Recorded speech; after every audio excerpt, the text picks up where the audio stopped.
Hello, everyone. Welcome back to another week with Moneyline MMA. We have an exciting week of fights. We have UFC Fight Night, Kattar versus Allen. This fight's going on Saturday, October 29th at the UFC Apex Center in Las Vegas, Nevada. And main card starts at 6 p.m. Central District time. So for the first fight of the night, we're going to have a featured featherweight bout between Calvin Kattar versus Arnold Allen. Right now, Arnold Allen is the betting favorite at minus 128, while Calvin Kattar is the betting underdog at plus 100. Right now, Arnold Allen is riding an impressive 11-fight win streak, while Kevin Kattar is coming off a split decision loss to Josh Emmett. Right now, I personally have Calvin Kattar as my personal favorite to take this one home, Nick. I think people shouldn't sleep on him. I don't think the money line. I think the money line may actually change as we get closer to the fights. What are your thoughts, Nick? Yeah, no doubt the money line will continue to change, Jose. That's one thing I've kind of been observing to a relative degree. And even as far as a day ago, Arnold and Allen it was much more even. Calvin Cater was minus 106 and Arnold Allen was minus 120. So Arnold Allen's line didn't move as much from 120 to 128, but Calvin Cater was at one point very close to being even and or the favorite on this fight. So I could see this fluctuating back and forth, and whatever you guys decide to pick uh, between Cater and Arnold, and I would definitely wait until that line kind of moves a little bit in your favor, so you can get a little better VODs. But that being said, this isn't something you're going to get an agreement on from Moneyline MMA because I have got my boy Arnold Allen in this fight. I definitely see Calvin Cater having a great comeback spot here against a tough loss to Josh Emmett, who's looking to try and get a belt shot. But of course, the guy currently holding the belt in that division is more concerned about being a double belt holder. So Josh Emmett will have to sit on the sidelines for a little bit. That being said, Calvin Cater really brought it to him in that fight. It was close. It was a split decision loss. Cater's a beast, man. He really only loses to top end guys. Renato Moicano, Max Holloway, Josh Emmett, and Zabit Magomed Sharapov have been the only guys he's lost to. And even a couple of those losses happening 3+ years ago, man. So Kevin Cater is definitely a beast. But at this point, there's a reason these guys are headlining the event, dude. Arnold Allen is just as much of a beast in his own right. And man, his win against Sadiq Youssef is one of the things that I look at when I make this pick. I think Arnold Allen has shown his ability to take on and defeat top end strikers. Calvin Cater is not a guy who's going to be wrestling you and going for a submission win, but Calvin Cater is a very dominant striker, and I think that's something that Arnold Allen can handle. Well, of course, it'll be one of the things that has to be seen, but at the same time, like I said, Arnold has already beaten Sadiq Youssef and Dan Hooker, guys known for being strikers, and in my opinion it's going to continue. Arnold Allen's going to continue to dominate these fights however he pleases. And in fact, he was even able to KO Dan Hooker. It's not like he's trying to take down every guy he fights because he's getting beat in the striking department. He's absolutely dominating these guys. So we'll see, man. I think Arnold Allen does have really fine-tuned skills here. But another thing that I guess I'd be definitely a little bit alarmed is the size difference there. I'm sure that's something you maybe wanted to touch on, but I don't know, man. I'm definitely leaning Arnold Allen on this one. No, yeah, I hear you. I mean, I was really impressed with him. That last fight against Dan Hooker, finishing him in the first round. I personally had Dan Hooker winning that one. Well, I had him as my pick for that fight, I should say. But since then, you said it best, man. I mean, Kelvin Cater has lost to nothing but killers, and especially that Max Holloway fight. I mean, Max is like he's like the Robert Whitaker for this division. He just can't seem to beat the champ. But he's definitely, long, ahead in terms of talent wise to the rest of the division. And that split decision, that to Josh Emmett, I over the summer when we talked about that fight against Kelvin Cater, I had Kelvin Cater winning that one as well. And he was my pick for that one as well. So that split decision loss doesn't, say much to me yet because he does have an impressive win over Jakoski prior to that. And not only that, before that was when he lost to Max Holloway. But Arnold Allen, that last fight to Dan Hooker, again, I was impressed that he beat him. But to me, Dan Hooker, he was, I think, at his best when he was at 155. He came back down to 145, and I think that kind of took a toll on his body. I mean, Dan Hooker is a tall, big dude. So him making 145, I don't know how he does it. This dude's taller than me. So I'm not 5'10. So that just says a lot. Like, I think he was very drained. Dan Hooker was a very slow starter. He didn't throw much, and Arnold Allen just started throwing a lot of just punches like crazy. A little bit did not look too technical at times, but that Sadiq Youssef fight going unanimous decision is heavily impressive. And I see also has a decision win over Gilbert Melendez. Gilbert's former champ, Strike Force champ, and he's challenged for the UFC title. So seeing that having a win over him is pretty big. But again, that was Gilbert was really good at 155, not 145. So it seems like he's been beating some washed up 155ers at least for now. This I think this would be his most legitimate win against Kelvin Cater. Kelvin Cater, I mean, he himself has knockout power, and that's the one thing I think he's going to bring over Arnold Allen. Only 1/3 of Arnold Allen's fights come via KO/TKO. 6 out of his 18, and while Kelvin Cater almost half. I mean, 11 out of his 23 wins come from KO/TKO. And we've seen him put lights out like Jeremy Stevens. Jeremy Stevens himself for this division has, I think, the most KOs in that division. And the fact that Kelvin Cater was able to Mhm. do that to a KO king in Jeremy Stevens, I thought that was pretty impressive. Going unanimous decision against, again, Chika Chikoski and Dan Ige. I thought that was impressive. And also TKO and Ricardo Lamas. He was a former title challenger as well. So seeing him Mhm. having the experience that he does and the wins that he has against more tenured UFC fighters is why I'm going with him getting this win. And I actually wouldn't be surprised if he finishes Arnold Allen within the 2.5 rounds. So you can have me, Kelvin Cater, but I'm going to play it safe. I'm actually going to play a little safe, and I'm going to definitely go Kelvin Cater winning this by unanimous decision. Yeah, no, and I'm definitely I give the credit to Cater. He's got a lot more experience, but in my opinion, man, and you mentioned it, Calvin Cater's only gotten beaten by dogs. I think Arnold Allen is a dog. I think he's going to prove that on Saturday. He has never been knocked out in his pro career or his amateur career, as far as I'm aware, either. I just don't see it being the first time against Calvin Cater here. Um, so yeah, man, I think it's going to be a close fight. I do think the going the distance is in the cards. Whether or not Arnold Allen wins that is going to be up in the air and determined on Saturday night. But I'm sticking with him, and I'm not going to commit quite to a win method. But man, I think Arnold Allen has a real chance here to put his name on the map for the featherweight division and get himself in the top five. So we'll see. Calvin Cater is by far going to be his toughest matchup.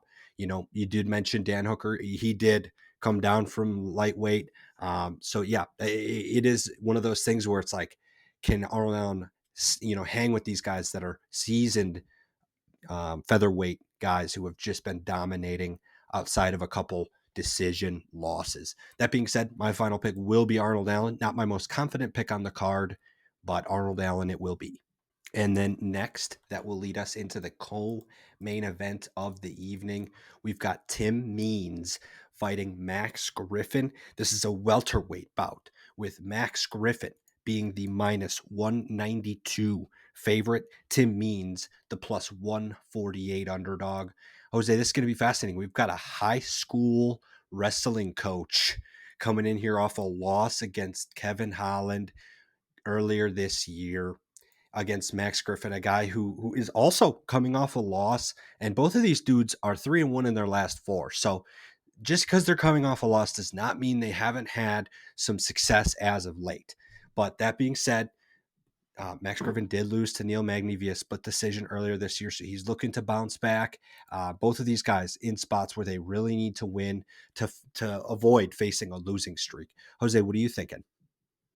Yeah, for sure. Like for Tim Memes, I mean that fight against Kevin Holland, losing by submission. I mean Kevin Holland, I mean he's our boy too. Like I understandably so, and also again Max Griffin losing the Neil Magny. Again, these are nothing to really look down on. These are big names they lost to, but they do have wins over big names as well. Max Griffin has a win over Carlos Condit as well as Mike Perry, while Tim Means has a fight also over Mike Perry, but also Thiago Alves and Nicholas Delby. So I think for this one, Tim Means, I mean, it's hard to argue against his experience. I mean, he's 38, but he's 32 and 13. The dude is 6'2". He does have the size advantage and the experience advantage in general over Max Griffin. That being said, it's hard for me not to go with Tim Means on this one. He himself does sport.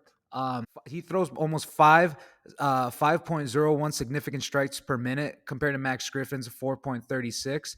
I think it's safe to say that this is going to be a strong striking match. Both guys are not afraid to engage in the takedowns. They both throw about one takedown on per 15 minutes, so per fight. So that being said, I don't know if it's gonna be much on the floor. Guys don't really go for submissions as well. I think this one's gonna be kind of like the last fight, and I'm gonna take Tim Means, the guy with more experience. I think I'm gonna take him winning by unanimous decision. For sure, man. Yeah, I was going to agree that nonetheless, no doubt to me, this fight will likely go the distance. It's possible, Max Griffin does have some power behind his fist. It's possible that he gets a knockout, but I don't think it's that likely. Most of each of these fighters' fights end up going to decision. I do understand Kevin Holland choked out Tim Means in his last fight, but Tim Means previously 3 wins were all by decision, and Max Griffin as well. He got a knockout, and he got a win via an injury that they had to stop the fight. So not necessarily a knockout and a decision win. So I do agree that I think this goes at least over 2.5 rounds. Or over 2 rounds. In terms of winner, this is another one that we'll have to disagree on, man. I think it's going to be close, and I agree that it's likely going to be a striking match. Tim Means is the kind of guy who can wrestle, but I mean, I don't know. Max Griffin's takedown defense is really solid at 75%, and I don't see it necessarily becoming a big factor in this fight. I think it's whoever can win the stand-up striking game, and statistically, yeah, Tim Means has a better output and a little bit less strikes absorbed as well. So statistically, you would like to think that Tim Means has the advantage, but statistics don't account for absolute just raw power, strength. Max Griffin may not be as tall as Tim Means, but actually possesses an inch longer reach advantage. I think he takes that to the house, and he may not get the knockout, but I think he gets a couple knockdowns on Tim Means, which cements his decision win. Yeah, man. So you got Max Griffin via unanimous decision, and I got Tim Means for unanimous decision. It's gonna be a banger, and that brings us to our next fight of the night. It's going to be a heavyweight bout between first making his UFC debut from the Dominican Republic. We have Waldo Cortez Acosta versus Jared Vandera. Right now, Acosta is the betting favorite at minus 215, while Jared Vandera is the betting underdog at plus 164. Man, Nick, you and I were talking about this before the show. We don't know why they keep putting Jared Vandera on the main cards. Like when you have other people that are a lot more exciting that people are more interested to see on the prelims, like Andrei Arlovsky and Chase Hooper. But nonetheless, we have the 12-9 Jared Vandera on the main card fighting against Waldo Cortez Acosta, who is 7-0, coming off a first round TKO win against Danilo Suzart on Dana White's Contender Series. And before that, yeah, he was riding a 6-fight winning streak, while right now Jared Vandera is riding a 4-fight losing streak. So I think it is justly so that he is the betting underdog for this card, and another loss on his record could be his way out of the UFC, Nick. Ain't that the truth, man? We were discussing when Vanderov was fighting Chase Sherman back in July that the loser of that fight would likely be cut by the UFC. And here we are. We're still discussing Jared Vanderov. And not to mention, as you stated, how is he on the main event for this card? I don't know. He must be paying someone off on the background. I don't get it. He cannot win a fight. He cannot stay like he's a long, big dude. 6'4", 80-inch reach. And he doesn't even use that. I feel like he just gets up in people's faces and then gets his ass knocked out. I don't know, man. I have very, very, very low confidence in Vanderhoff And it's crazy to me. Well, I guess looking at it, WCA Cortez Acosta is the highest favorite on the card. It's obvious to me that he's going to win this fight. I get it. He doesn't have as much experience. 7 pro fights on his belt. That's not much. And the guys at least the one guy he fought against in the Dana White Contender Series is nowhere near as experienced as some of the guys that Vandera has fought, like Alexei Olenek, a legend, Andrei Arlovsky, who I believe is on the prelims for this card, Alexander Romanov, Sergey Spivak. These are all names that we can recognize that Vandera has fought to and lost to. But at the same time, these are old fighters, right? Vandera is not supposed to be losing to these gatekeeping fights, and he is. So to me, he is now being the gatekeeper, and WCA is going to make his heavyweight breakout against Vandera by scoring a fascinating, beautiful, gorgeous knockout. Vandera is going to be knocked out into the shadow realm, into his contract being terminated, and into free agency, because Vandera is one of the worst fighters that is currently signed by the UFC, in my opinion. I don't know if I could have said that any better myself, Nick. I do think that this won't probably go the distance, to be honest. I mean, the way Jared Vandera has been fighting lately, the guy, I mean, he does only have 3 KOs on his record that he's lost by. But I mean, he just got TKO, and before that, he got submitted. And not too long ago before that, he also got TKO'd as well. So, yeah, I mean, he's been showing that he's not really making it to the end of these fights. He did have a split decision loss to Andrei Arlovsky, but like you mentioned, these are some gatekeepers that he shouldn't be losing to. No disrespect to the former champ, but that being said, yeah, it's hard to go for him, especially how he's been performing lately. And it looks like, he's been kind of showing like he really can't make it to the end, even though his last fight was in the third round. It really didn't make it all the way to the end. And I mean, someone like Waldo Cortez Acosta, even though he's actually a bit older, but he's fresher in the UFC, making his UFC debut. So he's gonna come in with a big bang. I mean, he already, as for a heavyweight, he has a high striking rate where he throws he lands 11.73 significant strikes per minute. Like that, this is a big boy with quick hands. So that being said, I don't know if this is going to make it to the end of the third round. So you can have me for Waldo Cortez Acosta winning by TKO/KO within the 2.5 rounds. For sure. Yep. That'll be 100% agree, not only on the pick, but also on the win method. Vandera is going to be walking out of that ring very confused and disappointed, and wondering why and how he even got to that point, because he is just very clearly not up to par with the UFC competition. And that will be shown yet again on Saturday. Yep, mark us down. Best pick of the night will be WCA by KO, which brings us into the fourth fight of the night. This will be the second fight on the main card. And Jose, we're just on a bad streak here, man. Another fight that I just can't imagine how this ends up. I get there's some canceled bouts, so the UFC's got to kind of move around and figure fights out so that people will still be interested in the card. But to me, this is just the wrong way to do it. I mean, you want to know how many wins we've got added up between these two fighters in the UFC, and that adds up to a whopping 0. Both of these fighters have absolutely struggled, and I just struggle. Like, I get the matchup and all that, but these guys should be like opening the prelims. This is something that almost nobody's interested in. In fact, Jose, I wouldn't be surprised if most of our viewers skip past this fight using the chapters, because honestly, it's disappointing. This is not a fight that I care whatsoever about watching.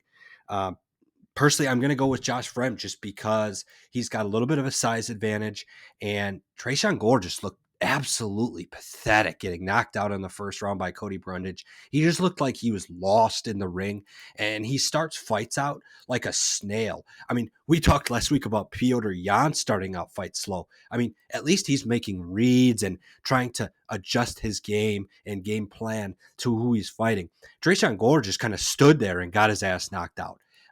Sure, that could change because both these guys are really fresh and don't have a whole lot of experience. But I don't think it's just going to be the difference of a couple of months from July 9th when Trayshawn Gore got knocked out to this October 29th, where he just magically becomes a good fighter and beats Josh Frem. So, yeah, that's really all I have to say, man. Josh Frem is going to be my pick here. Maybe, I'm curious to see what you have to say, but dude, this is kind of a sleeper. Yeah, I totally hear you. I mean, most viewers got to know Trayshawn Gore off The Ultimate Fighter, but we all know how that kind of turned out. And since then, at UFC Fight Night 200, he went the distance with Brian Battle, and he really showed nothing in that fight. And then coming afterwards, he followed up getting knocked out, like you mentioned, in the first round by Cody Brundage. So, and Josh Frem, I mean, they're both these guys are 28. They're the same age, but Josh Frem, he does have, even though he doesn't have a win in the UFC, he just does have more wins overall in his record, being 9-3. And that being said, too, as well, I just can't go any other way. But with Josh Frem, like you said it best. Trayshawn Gore has not shown much what he brings to the table, and I just can't. I can't really side with him. I mean, Josh Frem, he has good wrestling. He does have 100% takedown accuracy, though he's only thrown one in the UFC. But before that, he's shown good wrestling as well. So I don't know if how much this fight will even be on the feet. I don't even know if this fight's actually going to make it the distance. And if it does, I just see him. I just see Josh Frem winning by unanimous decision, and that's the way I'm going to have to go with this one. Is Josh Frem unanimous decision win? For sure, yeah. And I'm glad you brought up Trayshawn Gore's Dana White Contender Series experience. Yeah, man, he was doing well from what I recall, and then he was going to actually make it to one of the finals, and then got an injury to his knee or something like that, and he had to cancel. But the UFC still signed him, which is really fascinating. That definitely goes to show that the UFC saw something in Trayshawn that was enough to say, we're going to sign this guy anyways. But I don't see that to be enough for me, man. Not to mention, we just got, we're fresh off of the press with TJ Dillashaw just going 6 months with a dislocated shoulder, not saying anything, going into the fight, getting his ass kicked. It wasn't even close. And, injuries at this point are definitely a concern to me. And if we're talking about a guy who's had knee issues in the past, dude, I don't even want to, I don't even want a penny involved with this guy's fights. So that even further to me cements the pick Josh Friend. So there you guys have it, both Nick and I for Josh Frem. And that leads us now to the last fight we're going to talk about, but the opening fight for this UFC fight card. We have a light heavyweight bout between Dustin Jacoby versus Khalil Roundtree. Right now, Dustin Jacoby is the betting favorite at minus 174, while Khalil Roundtree is the betting underdog at plus 136. Right now, Dustin Jacoby is riding an impressive ass win streak. So he out of his last 9 fights, he's won all but one, which he came to a draw with Ian Kudalaba. While on the other hand, Khalil Roundtree has been having some kind of ups and downs along his UFC career. He's coming back 2 wins via TKO in the second round against Carl Robinson and Modestas Bakrukas Bukaxis. And before that, sorry, I butchered that one, guys. Bukaskas. And while before that, he had 2 losses to Ian Kudalaba and Marcin Parchinho. So, and before that, a win before to Eric Anders. So, Khalil Roundtree, he again, his UFC career right now has been a little up and down, but while Dustin Jacoby's been on a steady win streak in the UFC. I mean, this guy joined the UFC in 2020, and in the 2 years that he's been with the company, he's been gaining a lot of experience. I mean, I don't know, man. I was kind of leaning towards Khalil Roundtree, but the more I look at it, man, this Dustin Jacoby, he's a real threat. What are your thoughts on this, Nick? These guys this is a striker's delight, man. That's the first thought I have on this. Neither of these guys are going to be guys taking anyone down. I think Dustin Jacoby has like 2 or 3 takedowns in his entire UFC career, which does include his first stint back in 2011, 2012. And then he came back to the UFC with the Dana White's Contender Series back in 2020. Regardless, Dustin Jacoby's definitely a beast, man. And they're they're both beasts. What am I saying? I definitely get concerned because I lean. I'll go ahead and say it. I lean Khalil Roundtree, and I get concerned. they have a common opponent in Ion Cutelaba, which is a great baseline. I mean, the Cuban Missile Crisis is a wonderful fighter and someone that's not fun to get in the ring with. And Dustin Jacoby was able to draw this split decision, and Khalil Roundtree lost elbows from out in round one. So the common opponent says that Dustin Jacoby did a better job, but Io Cutelaba has a way different fighting style than what we're talking about here. I mean, we're talking about a situation where Io Cutelaba got 9 takedowns against Jacoby and 4 against Roundtree. That's not going to be in the cards here, Jose. This is going to be pure striking. Who can be the better man? And in the end, to me, this is also like a fascinating mix here of like Dustin Jacoby has the ability to knock out. He knocked out the last win earlier in July this year. He got a knockout. So don't get me wrong. Justin Jacoby does have knockout power, but he's, to me, more of like a technical, like he's not swinging for the fences every strike, and he'll get a knockout, and sometimes a knockout in round one. But to me, Khalil Roundtree is the one that holds and possesses the power here. So will the technique or will the power win this fight? And you know what? I'm definitely going to continue riding my guy Khalil Roundtree. He knocked out Carl Roberson. He knocked out Modestus Bakauskis. And one common theme of guys that he's been able to win are kickboxers. And I don't know, man, Dustin Jacoby fits that mold of person that Khalil Roundtree has been having success against lately. So I would expect that to continue. And I lean Khalil Roundtree, I think, on this one. Yeah, Nick. I mean, that's a great assessment you made there. And I myself, I will admit, I was, I was going for Khalil Roundtree before this, but man, I'm gonna do a quick audible right here and go with Dustin Jacoby. I mean, I think it's impressive. He's a finisher. 11 out of his 19 wins come from KO/TKO, and other than that, he's also shows a little more diversity within his record. I mean, he does have a couple of submission wins. Khalil Roundtree has 0. And I'm looking at their takedown average. Yeah, Khalil Roundtree just straight up striker himself. I know he went to Thailand at one point, was doing a lot of Muay Thai out there, and I don't know if he still is. But yeah, I mean, he sports a 0 takedown average. Zero. So with that, obviously a 0 takedown accuracy, and he has no submissions on his record. While Dustin Jacoby has a .38 takedown average, and he does have at least a submission on his record. And Khalil Roundtree, his takedown defense is 50-50. So that tells me even if Dustin can just shoot and, it's a flip coin. It's a coin flip right there, whether he's going to take Khalil Roundtree down or not.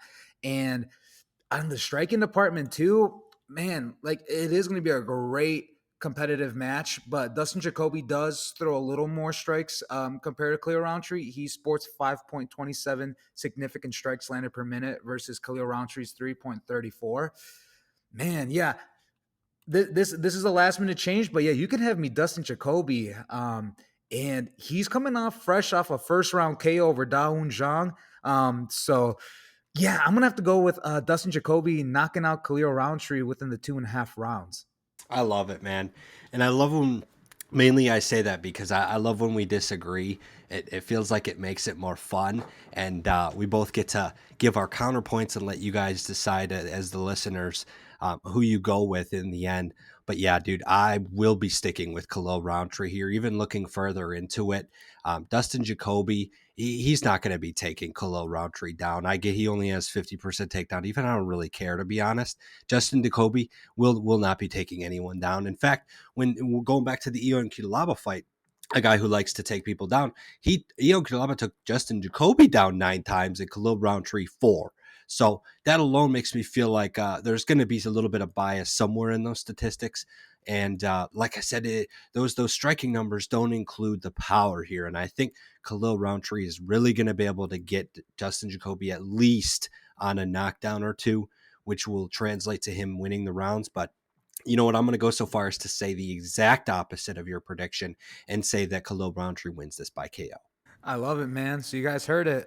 Nick for Khalil Roundtree winning by KO, and I for Dustin Jacoby winning by KO. So we're gonna differ on this one. Yeah, man. So it sounds like we'll be differing on 3 of these 5 fights, which leads to an interesting betting section for this show, as the only 2 fights we really agreed on is Josh Fremd, if I'm not mistaken, and of course, WCA, as Jared Vanderaa, one of the worst fighters in the UFC.